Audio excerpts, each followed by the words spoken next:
KSRTC ജീവനക്കാർക്ക് എല്ലാ മാസവും 1-ാം തീയതി ശമ്പളം കിട്ടുന്ന കാലം വരികയാണോ? ഇതിനുള്ള നടപടികൾ അവസാന ഘട്ടത്തിലാണെന്ന് അധികൃതർ വിശദീകരിക്കുന്നു. ജനുവരി 1 മുതൽ നടപ്പാക്കാനാണ് ലക്ഷ്യം. കേരള ബാങ്ക് തൽക്കാല വായ്പ നൽകും. റിസർവ് ബാങ്ക് ഗവർണർ സ്ഥാനത്ത് ശക്തികാന്ത ദാസിന്റെ കാലാവധി ഇനി 3 ആഴ്ച മാത്രം. പുതിയ ഗവർണർ വരികയാണോ, ദാസിന് കാലാവധി നീട്ടിക്കൊടുക്കുകയാണോ ചെയ്യുകയെന്ന് വ്യക്തമായിട്ടില്ല. പ്രധാനമന്ത്രി നരേന്ദ്രമോദിക്ക് വിശ്വാസമുള്ളതുകൊണ്ട് തുടർന്നേക്കാമെന്ന് ഊഹം.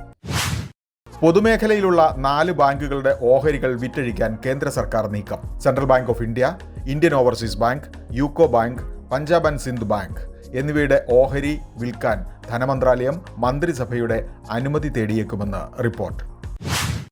സൂക്ഷ്മ വായ്പകളിൽ കിട്ടാക്കടം കൂടുന്നത് മൈക്രോ ഫിനാൻസ് സ്ഥാപനങ്ങളുടെ ആശങ്ക കൂട്ടി. കഴിഞ്ഞ 18 മാസത്തെ ഏറ്റവും ഉയർന്ന നിലയായ 11.6% കിട്ടാക്കടം. റിസർവ് ബാങ്ക് നേരത്തെ ജാഗ്രതാ ശബ്ദം നൽകിയിരുന്നു. സംസ്ഥാനത്ത് വർക്ക് നിയർ ഹോം പദ്ധതിയുടെ ആദ്യ കേന്ദ്രം കൊല്ലം ജില്ലയിലെ കൊട്ടാരക്കരയിൽ.